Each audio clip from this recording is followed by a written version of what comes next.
রোজা অবস্থায় স্বপ্নদোষ হলে কি রোজা নষ্ট হয়ে যায়? উত্তর হলো না, রোজা অবস্থায় স্বপ্নদোষ হলে রোজা ভঙ্গ হয় না।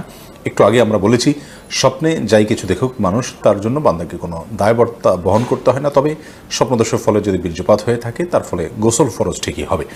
এছাড়া স্বপ্নদোষের কারণে রোজা ভঙ্গ হবে না। এরপরে প্রশ্ন হলো, রোজা অবস্থা রক্তদান করলে কি রোজা ভেঙে যাবে? শরীর থেকে কোনো কিছু বের হলে নাকি রোজা ভেঙে যায়? রোজা অবস্থা রক্তদান করলে রোজা ভাঙবে না, আর শরীর থেকে কোনো কিছু বের হলেও রোজা ভাঙবে না।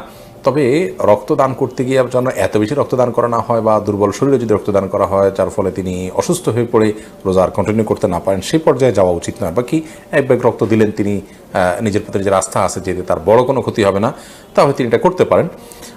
অর্থাৎ এর ফলে তিনি রোজা ভেঙে ফেলতে হবে এরকম দুর্বল হবেন না তিনি জানেন, তাহলে সেক্ষেত্রে রোজা দেওয়াটা এটা রোজা ভঙ্গের কোনো কারণ নয়।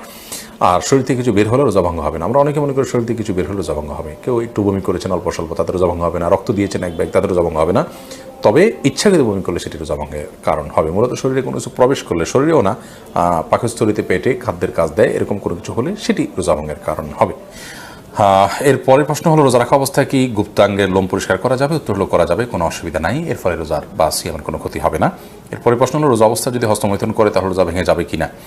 ভেঙে গেলে যদি সাথে সাথে ফরজ গোসল করে পুনরায় রোজার নিয়ত করে তাহলে কি রোজা হবে? না, এর ফলে রোজা আর জোড়া লাগবে না।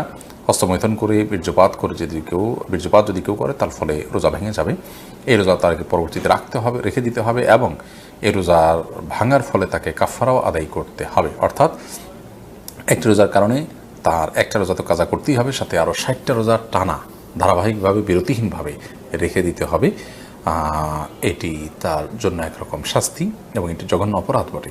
যার কারণে আল্লাহ মাফ করুক, এ ধরনের অপরাধ থেকে আল্লাহ তাআলা হেফাজত করুন, এবং এই ধরনের অপরাধ থেকে আমাদেরকে বেঁচে থাকার মতো শক্তি তাকওয়া আল্লাহ তাআলা আমাদেরকে দান করুন।